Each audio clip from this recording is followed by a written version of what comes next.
Hello my dear friends, कैसे हैं आप सभी दोस्तों। I hope and I pray कि आप लोग बहुत अच्छे से प्रिपेयर कर रहे हैं अपने आप को सीए फाइल्स बनाने के लिए।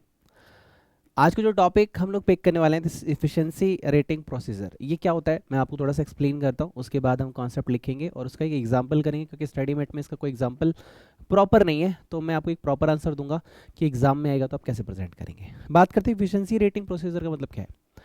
देखिए, मैं एग्जाम्पल लेता हूँ कि एक वर्कर यूनिट ए को 4 घंटे में बना रहा है, एक वर्कर यूनिट ए को 6 घंटे में बना रहा है।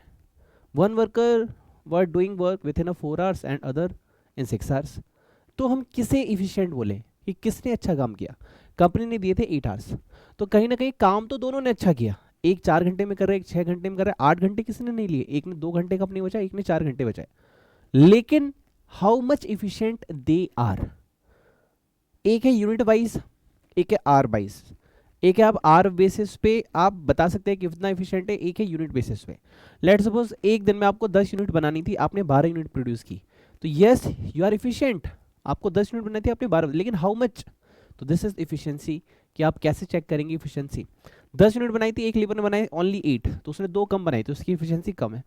एक लेबर ने 10 यूनिट बनाई थी, 10 ही बनाई, तो उसकी एफिशिएंसी 100% है। तो आप ये चेक करेंगे किसकी इफिशियंसी कितनी। इससे क्या पता चलेगा, जो ज़्यादा इफिशियंट है हम उसको ज़्यादा प्रमोट करेंगे, उसको हमेशा रिटेन करके रखेंगे, उसको बोनस देंगे, इंसेंटिव देंगे, ताकि वो और अच्छा काम करे, ताकि हमारा आउटपुट और अच्छा बनता रहे। एंड सेकेंड थिंग, कि मान लीजिए आर बेसिस पे एक हो गया यूनिट बेसिस, कि भैया 10 यूनिट्स प्रोड्यूस करनी थी, आपने 12 कर दी या फिर 8 कर दी। 8 किया तो लेस इफिशियंट एंड 12 किया तो मोर एफिशिएंट। दूसरा हो गया आर बेसिस पे, एक का काम को आपको multiple task, let suppose task number A task को आपको 8 आवर्स में करना था, एक ने 6 आवर्स में किया, एक ने 10 आवर्स में किया। तो जिसने 6 आवर्स में किया वो लेस इफिशियंट, जिसने 10 आवर्स में किया, सॉरी जिसने 6 आवर्स में किया वो मोर एफिशिएंट, जिसने 10 आवर्स में किया वो लेस एफिशिएंट। मतलब जरूरत से ज़्यादा टाइम ले रहे हो तो लेस है, और कम ले रहे हो तो मोर है। लेकिन इसकी परसेंटेज कैसे कैलकुलेट करेंगे, ये है हमारा कॉन्सेप्ट। ओके, चलिए इसको नोट डाउन करते हैं। आइए लिखिए कॉन्सेप्ट नंबर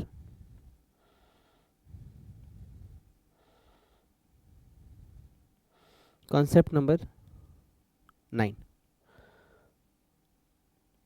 टॉपिक का नाम है efficiency, efficiency level of workers, efficiency level of workers. Okay, efficiency level of workers. अब ये क्या कह रहा है, पहले इसको समझने की कोशिश करते हैं। जैसा कि हमने देखा, और देखना और सुनने से पहले पहले अपने विघ्नहर्ता का नाम ले लेते हैं। ओके, विघ्नहर्ता जी, आपको मेरा प्रणाम। आपकी ब्लेसिंग्स मुझ पर हमेशा बने रहे, मेरे सारे विघ्नों का हमेशा नाश हो। एंड विघ्नहर्ता जी, आप ही कृपा से मुझे रिद्धि सिद्धि बुद्धि शुभ लाभ प्राप्त हो, ऐसी मुझ पर कृपा करें। मैं भी आपकी तरह बुद्धिवान हो पाऊँ, ऐसा मुझ पर कृपा करें। ओम गण गणपति नमः। सरस्वती महामाये दिव्यते स्वरूपिणी हंस वाहिनी समायुक्ता विद्यादानम करो तुम। सरस्वती माँ मुझ पर कृपा करें। आपकी कृपा से एक आम इंसान भी खास हो जाता है, एक बेवकूफ़ स्टूडेंट भी बहुत इंटेलिजेंट बन सकता है। माँ मुझ पर कृपा करे ताकि मैं भी इंटेलिजेंट बन पाऊँ, मैं भी लाइफ में गोल्स अचीव कर पाऊँ, सक्सेस अचीव कर पाऊँ। अब मैंने जितने भी ड्रीम्स देखे अपने पेरेंट्स के लिए, अपने लिए, वो सारे पूरे हों। ऐसी मुझे नॉलेज दे, ऐसी मुझे बुद्धि दे। जय सरस्वती माँ। Okay, after analysing our self let's start. चलिए इसका फॉर्मूला लिखते हैं। Efficiency level of workers, efficiency level of workers equals to time allowed for a job work, for a job work. Now time taken for a job work multiply में 100। ये क्या हो गया, ये हो गया टाइम बेसिस। टाइम बेसिस में हमने क्या कहा कि टाइम अलाउड, हमने कितना टाइम आपको दिया था और आपने टाइम कितना लिया, तो इसके बेसिस पे आप इफिशिएंसी चेक कर सकते हैं। और एक और तरीका है, second, actual output, output basis यानी unit basis. Okay, actual output produced during actual hours worked, actual hours worked multiply में 100, ये हो गया आपका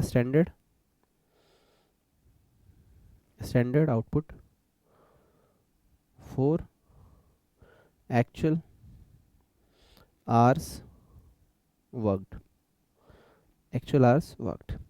ये क्या कहता है, यूनिट कितनी प्रोड्यूस की, हमने कहा था 10 यूनिट प्रोड्यूस करना, आपने 12 की, हमने कहा था 10 यूनिट प्रोड्यूस करना, आपने 8 की। तो इससे हम आपकी एफिशिएंसी जो है कैलकुलेट करेंगे। This are two formulas. सबसे पहले कॉन्सेप्ट को एक बार रिवाइज करते हैं, ये कॉन्सेप्ट है क्यों। देखो फॉर्मूला क्या होता है, फॉर्मूला का मतलब समझो H2O यानी पानी, यानी दीज आर द टेस्टेड, कि भाई हमने पता कर रखा है H2O पानी ही होता है। उस तरीके से फॉर्मूला क्या कि ये चीज़ अप्लाई करोगे तो यही आएगा, लेकिन हमें उसकी रीजनिंग पता होनी चाहिए कि क्यों। जब हमें रीजनिंग पता होती है तो हम क्वेश्चंस को समझ पाते हैं और ये भी समझ पाते हैं कि वो पूछ क्या रहा है और वो बता क्या रहा है, किस इन्फॉर्मेशन से वो क्या पूछ रहा है, ये हम निकाल पाते हैं। तो एफिशिएंसी हमेशा आपको लॉजिक, फॉर्मूले का लॉजिक ऑलवेज क्लियर होना चाहिए। ये क्या कह रहा है, ये कह रहा है कि दो तरीके से, यूनिट बेसिस और टाइम बेसिस। टाइम बेसिस मतलब हम कह रहे हैं 10 घंटे में काम करो, आपने 8 घंटे में किया, आप मोर एफिशिएंट हो, आपने 12 घंटे में किया, आप लेस एफिशिएंट हो। हमने कहा 5 यूनिट बनाना, आपने 8 यूनिट बनाई, आप मोर एफिशिएंट हो, आपने 3 यूनिट बनाई, आप लेस एफिशिएंट हो। ये हो गया characterisation, but in a percentage we are applying the formula. कैसे काम करेगा, एक एग्जाम्पल लिखते हैं, एग्जाम्पल के साथ साथ समझते हुए चलेंगे। लिखिए एग्जाम्पल, लिखिए example, compute efficiency level of workers in following cases। यहाँ पे लिखेंगे वर्कर्स, वर्कर्स के नाम मैंने बहुत अच्छे पिक किए हैं, सीता, राम और हनुमान। अच्छा मैं एक बात बताऊँ, नाम सुन के आप बता दोगे सबसे बेस्ट किसने दिया होगा है ना, चलो कोई बात नहीं, बट नाम सुन के कभी जज मत करना, इंफॉर्मेशन को अच्छे से पढ़ना है, राइट। लिखिए output produced, output produced units, कितनी यूनिट्स प्रोड्यूस हुई है, 23, 24 एंड 30। ओके, ये यूनिट प्रोड्यूस्ड है। Standard time per unit, per unit के लिए स्टैंडर्ड टाइम कितना है, ये मैं आपको टाइम बता रहा हूँ, ठीक है, ये मिनट्स है। हमने यहाँ पे 20 का टाइम दिया, 20 मिनट्स, यहाँ 20 मिनट्स, 20 मिनट्स, ये क्या है, ये पर यूनिट का टाइम है, यानी 20 मिनट्स एक यूनिट 20 मिनट में बन जानी चाहिए। Okay, actual hours worked, actual hours worked, तो actual hours worked is 8 hours, 8 hours, 8 hours. मेरे दोस्त ये आवर्स में है, ठीक है, याद रखना। क्वेश्चन कंफ्यूजिंग क्रिएट किया गया है आपको परेशान करने के लिए, हो सकता है यही सेम एग्जांपल आपको एग्जाम में मिल जाए तो आप ये कहेंगे कि सर ये आउट ऑफ सिलेबस आया था, इसलिए कह रहा हूँ सारे लेक्चर्स को सीक्वेंस में देखिएगा, आपको बहुत बहुत बहुत बहुत फायदा होगा। अब देखिए क्या कह रहा है, आउटपुट प्रोड्यूस, कितनी यूनिट प्रोड्यूस हुई, 23, 24, 30 and standard time in minutes अगर हम बात करें तो पर यूनिट इज 20 मिनट्स। तो अगर हम आउटपुट प्रोड्यूस मल्टीप्लाई में स्टैंडर्ड टाइम मल्टीप्लाई कर दे तो हमें ये पता चल जाएगी कि फैक्ट्री को इन्हें कितना टाइम देना चाहिए। तो इन्होंने जो टाइम अलाउड किया और जो टाइम मिलना चाहिए उसको हम कंपेयर करेंगे तो हमें एफिशिएंसी पता चल जाएगी। ओके, लिखिए answer, this is efficiency, efficiency level of workers, actual output, actual output upon में standard output for actual hours worked, actual hours worked multiply में 100। तो यहाँ पे हम कैसे निकालेंगे, सीता, राम और हनुमान, ठीक है, यहाँ पे हम लिख देते हैं वर्कर्स। तो इफिशिएंसी लेवल, इफिशिएंसी कैसे पता चलेगी, इफिशिएंसी कैसे पता चलेगी, इफिशिएंसी के लिए एक फॉर्मूला और हमें लगाना पड़ेगा, this is standard output for actual hours. तुमने देखो 20 मिनट मुझे बताए हैं, जो तुमने मुझे 20 मिनट्स बताए हैं वो किसके बेसिस पे बताए हैं? वो 1 यूनिट के लिए बताए हैं, तो मुझे 1 यूनिट के बेसिस पे नहीं जानना।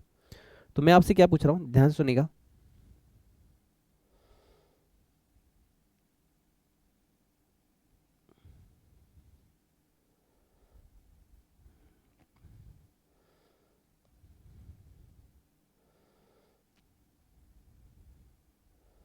यस, मैं आपसे क्या पूछ रहा हूँ, जरा ध्यान से सुनिएगा।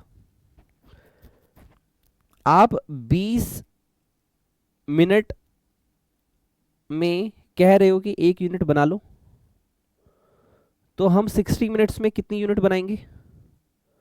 हम 60 मिनट्स में कितनी यूनिट बनाएंगे? ओके, पहली बात ये, मल्टीप्लाई में हम 8 घंटे काम करते हैं, तो यहां पे आ जाएगा आवर्स पर यूनिट। इसका मतलब क्या हुआ? Hours per unit, hours per unit. जैसा कि मैं तुम्हें बताऊं, 60 मिनट और 20 मिनट का क्या रिलेशन हुआ? 20 मिनट्स में 1 यूनिट, तो 60 मिनट्स में 3 यूनिट, और टोटल हम 8 आवर्स काम करते हैं, तो यानी 24 यूनिट्स सारे वर्कर्स को बनानी चाहिए। ठीक है, तो ये हो गया आवर्स पर यूनिट, तो ये हो गया 24 यूनिट्स। और ये एग्जाम में ड्रॉ मत करना प्लीज़, ये मैंने आपको समझाने के लिए बताया था। अगर आप नोट्स बना रहे हैं और अगर आपको लिखना अच्छा हो तो जब मैं बताता हूँ तो उसको मेंशन कर लिया करो, ये काफ़ी हेल्प करेंगे when you revising your subject. Okay, तो अब देखो हम कहेंगे इफिशिएंसी लेवल। देखो सीता जी ने 23 यूनिट्स बनाई, राम जी ने 24 एंड हनुमान जी ने 30। ओके, और कितनी बनानी थी सर? 24 बनानी थी, 24 बनानी थी एंड 24 बनानी थी। हनुमान जी को 24 यूनिट बनानी थी, हनुमान जी ने 30 यूनिट्स बनाई, तो हनुमान जी ने अपना 125% दिया। ठीक है, राम जी को 24 यूनिट्स बनानी थी, राम जी ने 24 यूनिट्स बनाई, यानी राम जी ने अपना 100% दिया। सीता जी ने 23 यूनिट्स बनाई, जबकि उन्हें बनानी थी 24, यानी सीता जी ने अपना 95.853% दिया। 853 नहीं, 833, इसको करेक्ट कर लेना, 833% इन्होंने दिया। ठीक है, यानी सीता माँ ने अपनी इफिशियंसी का 95% दिया, राम जी ने अपनी इफिशियंसी का 100% दिया, और हनुमान जी ने अपनी इफिशियंसी का 125% दिया। दिस इज व्हाट, ये हमने निकाला आपका यूनिट बेसिस पे कि कितनी यूनिट एक्चुअल आउटपुट के बेसिस पे। ठीक है, ये हमारा हो गया एक्चुअल आउटपुट के बेसिस पे। अब एक फॉर्मूला और है, दोनों फॉर्मूले के बेसिस पे एफिशिएंसी चेक कर लेते हैं। आइए लिखिए, और लिखिए स्टैंडर्ड, नहीं ऐसे मत लिखिए, इसमें कुछ और करते हैं। लिखिए efficiency level, efficiency level of workers equals to time allowed for actual output produced, actual output produced multiply में 100 अपॉन में टाइम टेकन। अब हम टाइम बेसिस पे कैलकुलेशन करने वाले हैं, तो यहाँ पे आप लिखेंगे, टेकन की स्पेलिंग थोड़ी सी रफ हो गई, taken. Okay, now workers, this is यहाँ पे Sita ji, Ram ji and Hanuman ji. Sita Ram Hanuman, Sita Ram Hanuman, time allowed, Sitaram. Time allowed कितना हम निकालेंगे कैलकुलेशन में, आपके लिए यहीं पे लिख दे रहा हूँ, वरना फिर एक वर्किंग नोट बनाना पड़ेगा एक्स्ट्रा। तो देखिए मैं आपको क्या बोल रहा हूँ, जरा ध्यान सुनिएगा। 1 आवर की अगर हम बात करें तो 1 आवर में होता है 60 मिनट। और रे वाह सर, क्या बात बताई, हमने तो कभी बचपन से सुना ही नहीं था। नहीं नहीं, हमने सुना था, I am just recalling it. Okay, और भैया ने क्या बोला? भैया ने बोला 1 यूनिट आपको बनानी है 20 मिनट में। ओके, तो एक बात बताइए, 23 यूनिट बनाने में भैया को कितना समय लगेगा? सॉरी, माता जी को, यानी सीता माता को कितना समय लगेगा? This is 7.66 hours. ओके, थोड़ा सा वैसा वैसा दिख रहा है क्या? Shaky shaky. ओके, रुको, 20 मिनट्स थोड़ा सा मैं साफ लिख देता हूँ, 20 मिनट। थोड़ा सा एडजस्ट करो ना मेरे भाई, प्लीज़ थोड़ा सा एडजस्ट कर लो। ओके, नाउ राम जी को, राम जी का सेम फार्मूला, 1 आवर में 60 मिनट्स होते हैं राम जी। ठीक है, मैं पेन इसका कलर चेंज कर देता हूँ, थोड़ा सा अच्छा लगता है देखने में। तो 1 आवर में 60 मिनट्स होते हैं राम जी। ओके, आपकी कंपनी बोल रही है कि 1 यूनिट आपको प्रोड्यूस करना है 20 मिनट्स में, और कंपनी ने राम जी ने यूनिट्स कितने प्रोड्यूस किए? 24। राम जी ने यूनिट्स कितने प्रोड्यूस किए? 24 यूनिट्स राम जी ने प्रोड्यूस किए। तो ये हो जाएगा आपका, मुझे थोड़ा सा ना ऐसा लग रहा है जैसे दोबारा से लिखना चाहिए, बहुत ही हौच पौच लग रहा है आंसर, थोड़ा सा डिस्टेंस होना चाहिए ना। पता है कोई भी काम तब तक सक्सेसफुल नहीं होगा, अच्छा नहीं होगा, जब तक आपको उसको खुद को नहीं लगेगा कि अच्छा है। ठीक है, मैं एक बार इसको दोबारा से साफ साफ लिखता हूँ। नो घाई, एक वर्ड होता है मुंबई में घाई, घाई मतलब इतनी जल्दी क्यों कर रहा है भाई, आराम से, जस्ट रिलैक्स। ओके, आइए इसको देखते हैं।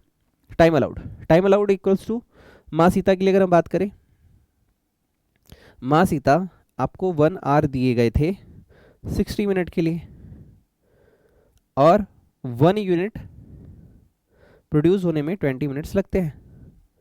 तो सीता जी ने क्या किया, 23 यूनिट्स प्रोड्यूस कर दी। यानी माँ सीता को कितना टाइम अलाउड होना चाहिए? दिस इज 7.66 आवर्स, आपको इतना टाइम अलाउड होना चाहिए। अब राम जी की बात करें तो राम जी आपको भी 1 आवर दिए गए, 1 आवर में कितना मिनट होता है? 60 मिनट होता है, और 1 यूनिट को बनाने के लिए 20 मिनट्स लगते हैं। और राम जी आप तो प्रभु हैं, तो प्रभु ने 24 यूनिट्स बना दी। इट मीन्स 8 आवर्स का आपको टाइम मिलना चाहिए 24 यूनिट्स के लिए।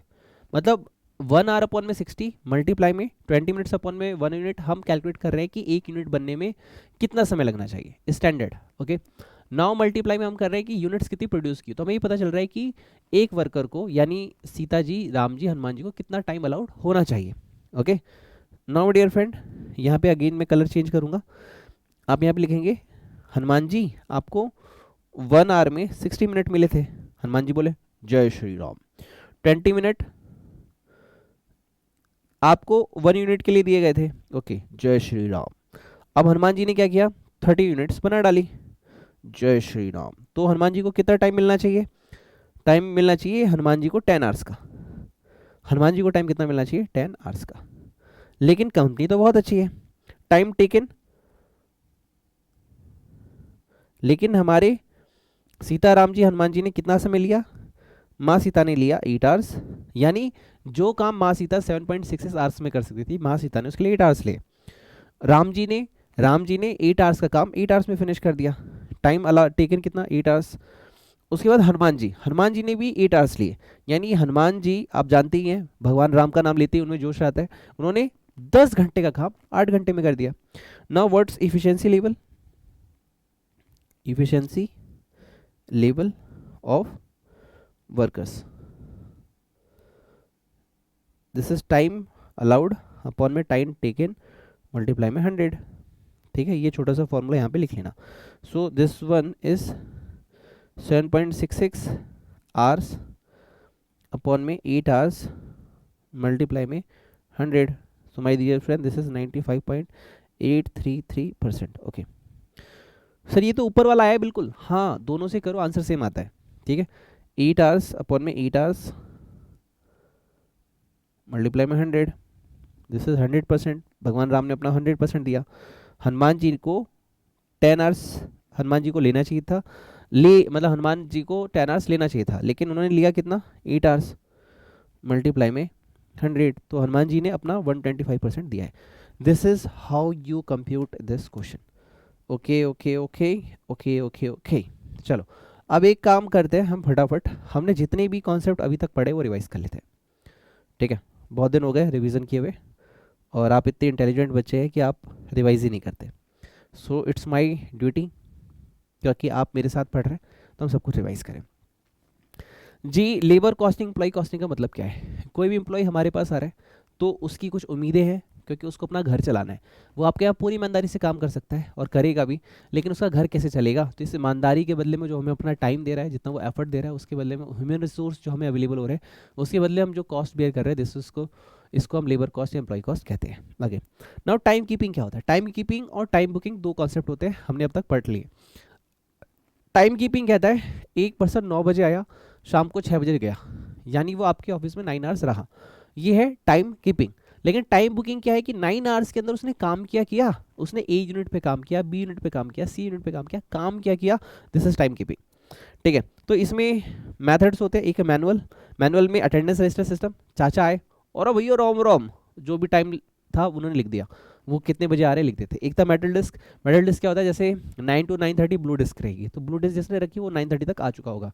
नाउ 9:30 to 10 येलो डिस्क, तो येलो डिस्क जो पिक करके दे रहे यानी वो लेट आया होगा। तो इस तरीके से डिस्क सिस्टम होता था, अब वो नहीं है। मैकेनिकल मेथड में मैंने कहा वो पंच कार्ड सिस्टम, जैसे आपका एटीएम कार्ड होता है, you just punch and get unlock हो जाता है, वो रिकॉर्ड कर लेता है आप कब आए या नहीं आए। एक बायोमेट्रिक सिस्टम होता है, और ये बायोमेट्रिक सिस्टम में एक रेटिना डिस्प्ले या फिर थंब इम्प्रेशंस के थ्रू भी आपका गेट लॉक अनलॉक होता है, तो उस बेसिस पे रिकॉर्डिंग हो जाती है कि आप कब आ रहे कब जा रहे हैं। Now idle time and idle time wages, देखो एक होता है आइडल नॉर्मल आइडल टाइम, एक होता है एबनॉर्मल आइडल टाइम। सबसे पहली बात तो आइडल टाइम का मतलब क्या, आइडल टाइम का मतलब है कि आपको पैसे तो दिए जा रहे हैं, we are paying you, but हमारी पेमेंट के रिगार्ड में आप काम नहीं कर रहे हैं। इसको दो तरीके से क्लासीफाई किया, नॉर्मल आइडल टाइम और एबनॉर्मल आइडल टाइम। अगर हम रीजंस की बात करें नॉर्मल आइडल टाइम क्यों क्यों होता है, तो देखो यार एक काम छोड़ के जब दूसरा काम शुरू करते हो तो भी टाइम लगता है, आप फैक्ट्री गेट से जब फैक्ट्री तक पहुंचते हो उसमें भी टाइम लगता है, मशीन को सेटअप करने में भी टाइम लगता है, ठीक है, और ब्रेक वगैरह लंच वगैरह होता है, इसमें भी नॉर्मल आइडल टाइम लगता है।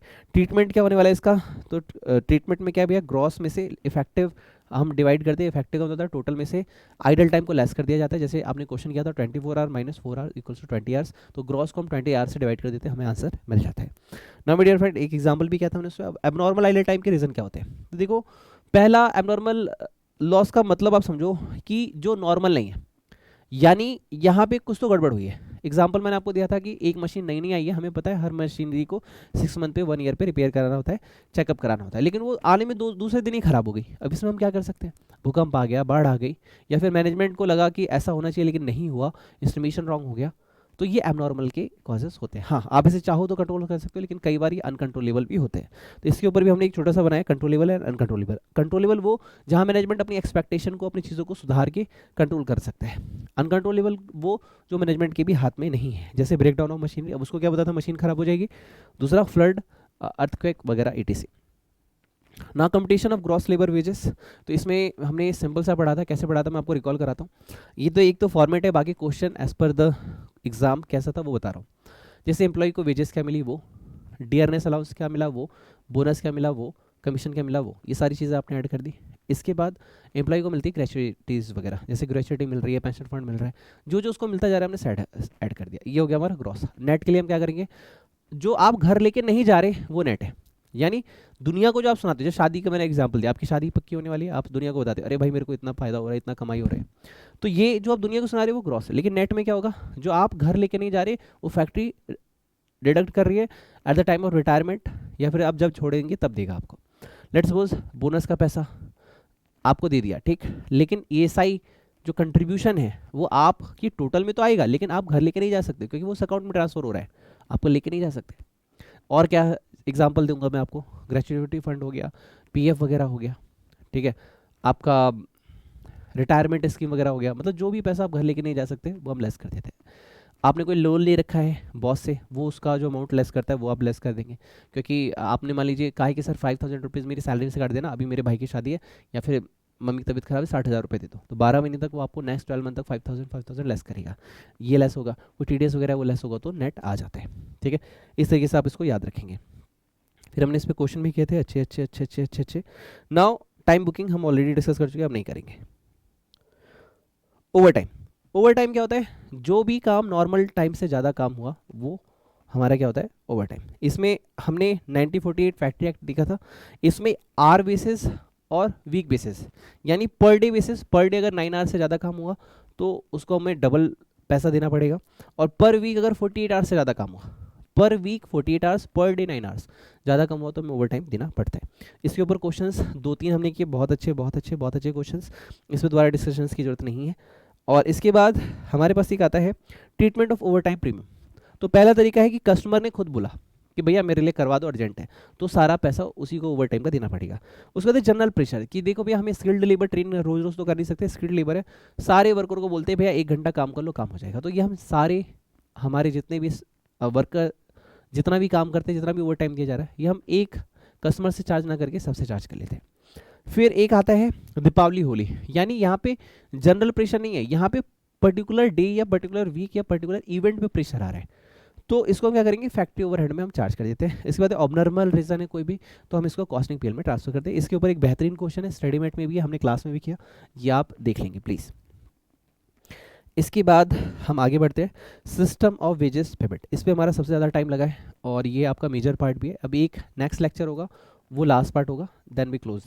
ओके, एक है टाइम बेस्ड, एक है आउटपुट बेस्ड। टाइम बेस्ड मतलब आप हमारे घर यहाँ 5 घंटे काम करोगे, पर रेट ₹2, 5 घंटे काम किया 10 रुपये, 6 घंटे काम किया 12 रुपये, 7 घंटे काम किया 14 रुपये, 8 घंटे काम किया 16 रुपये, 9 घंटे काम किया 18 रुपये, 10 घंटे काम किया 20 रुपये, यानी पर आवर बेसिस जो पेमेंट हो रही है, this is time based. Okay, now output based, हमें घंटों से फर्क नहीं पड़ता, एक वर्ड होता है हमें घंटा फर्क नहीं पड़ता, हमें घंटों से फर्क नहीं पड़ता, we focus on the output. Output जैसे आउटपुट के लिए आप बोलेंगे कि सर पर यूनिट 2 रुपीज़, आपने 20 यूनिट प्रोड्यूस की 40 रुपीज़, आपने 50 यूनिट प्रोड्यूस की 100 रुपीज़, डिपेंड अपॉन आउटपुट आप कितना प्रोड्यूस कर रहे हैं। प्रीमियम बोनस प्लान हम इसमें ऐड करते हैं, एक है हाल से, एक है रोवन। हाल से क्या कहते हैं, जितना आपको गारंटीड मिलना है वो तो मिलेगा ही, यानी टाइम टेकन जितना लिया मल्टीप्लाई में वेज रेट वो तो मिलेगा ही मिलेगा, दोनों में, हाल से एंड रोवन के अंदर।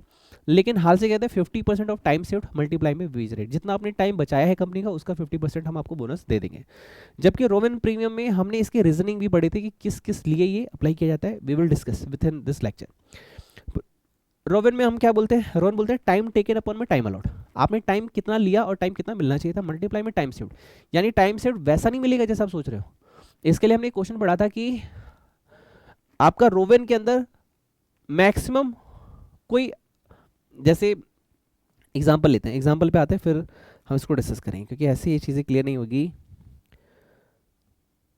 हमने ये एग्जांपल किया था, क्वेश्चन किया था डायरेक्ट, और मैंने बोला था कर लेना, या इसमें हमने बात की, अगर हम रोवन की बात करें, ये आपके पास लिखा होना चाहिए, हमने सॉल्व किया था।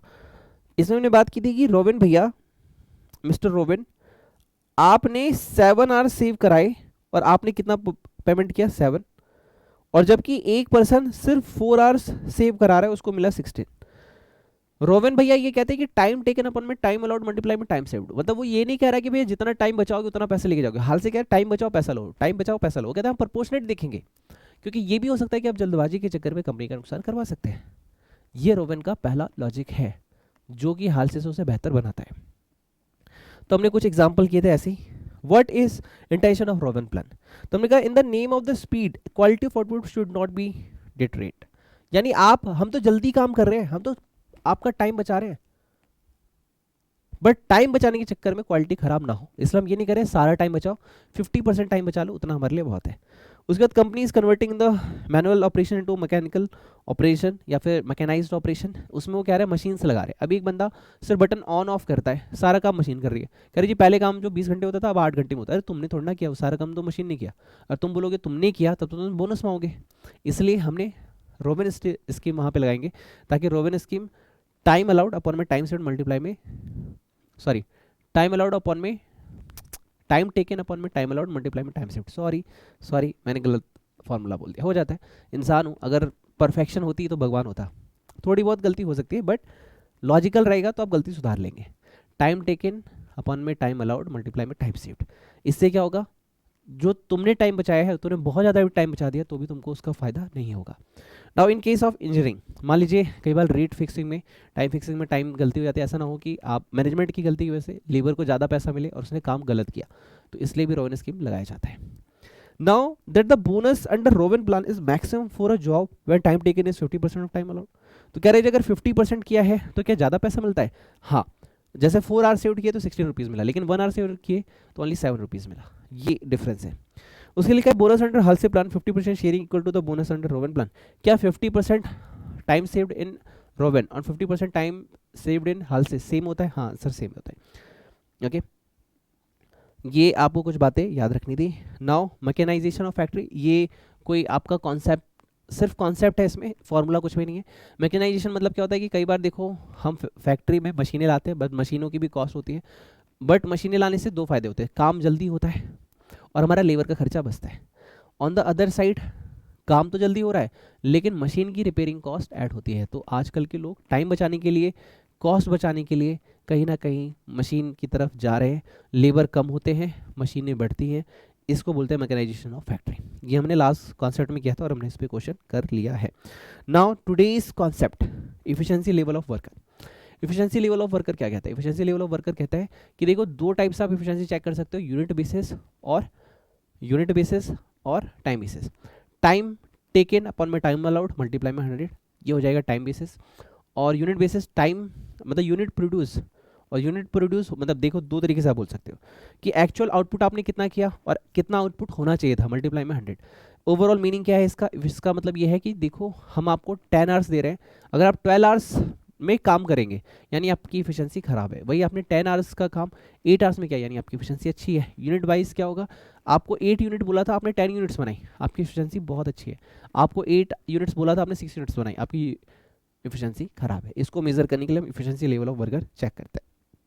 नाउ माय डियर फ्रेंड, ये कॉन्सेप्ट होने के बाद अब हमारा बेस्ट कॉन्सेप्ट आपको बता दो, आरटीपी एमटीपी हमेशा इसके सवाल भरे रहते हैं और कहीं ना कहीं दो कॉन्सेप्ट अगर आपने एग्जाम में कर लिया, आप कुछ भी नहीं कर रहे, दो कॉन्सेप्ट कर लोगे आप पास हो जाओगे। एक पेमेंट स्कीम यानी रोवेन हॉल से कॉन्सेप्ट और एम्प्लॉय टर्नओवर, अगर ये दो कर लेते हो आपका 70% लेबर कॉस्टिंग कंप्लीट हो जाता है। ये मैं लास्ट लेक्चर में इसलिए बोल रहा हूँ ताकि कभी इमरजेंसी हो, वैसे ऐसी नहीं होनी चाहिए अगर आपको 90+ लाने हैं, बट कभी इमरजेंसी हो, बहुत हालत ख़राब हो, बहुत तबीयत ख़राब हो, तो अगर आपने हाल से रोवेन और एम्प्लॉय टर्नओवर कॉन्सेप्ट कर लिया तो ऑटोमेटिक आपका एग्ज़ाम क्लियर हो जाएगा। नाउ माय डियर फ्रेंड, इस कॉन्सेप्ट को नेक्स्ट लेक्चर में डिस्कस करते हैं। और एक बात छोटी सी, अगर वीडियो को लाइक नहीं किया तो लाइक कर लीजिएगा प्लीज़, बहुत एफर्ट लगते हैं। नेक्स्ट लेक्चर में चैप्टर खत्म हो जाएगा। और अगर आपने दिल से गणेश जी को थैंक यू नहीं बोला तो बोल दिएगा जय विनर्ता गणेश। माँ सरस्वती को थैंक यू नहीं बोला तो कमेंट में बोल दिएगा जय माँ सरस्वती। आइए उन्हें थैंक्स करते हैं, लेक्चर क्लोज करते हैं। विनर्ता गणेश, आपकी कृपा मुझ पर हमेशा बनी रहे, आप ही कृपा से मुझे बुद्धि मिली और आज बहुत कुछ सीखने के लिए मिला। माँ सरस्वती, आपकी वजह से मेरा ज्ञान बढ़ा, इस बुद्धि में, इस ज्ञान में जो भी आया है सब आपकी कृपा से हुआ है। ये मैं अपनी लाइफ में, अपने एग्ज़ाम में, अपनी सक्सेस के लिए यूज़ कर पाऊँ, ऐसा मुझे आशीर्वाद दे। मेरे पेरेंट्स, मम्मी पापा, आपको बहुत बहुत शुक्रिया, क्योंकि आपके सपोर्ट के बिना मैं आज ये सब नहीं सीख पाता। आपके सपोर्ट की वजह से मैं लाइफ में ग्रो नहीं कर पाता। अपना आशीर्वाद हमेशा मुझ पर बनाए रखें। टीचर जी, आपका बहुत बहुत शुक्रिया, क्योंकि आपकी कृपा से, आपकी ब्लेसिंग से आज हम ये सब सीख पा रहे हैं। टीचर्स, पेरेंट्स, विनर्ता गणेश जी, माँ सरस्वती, आप सबका बहुत बहुत बहुत बहुत शुक्रिया। Wish all the best and God bless you. मिलते हैं आपसे नेक्स्ट सेशन में।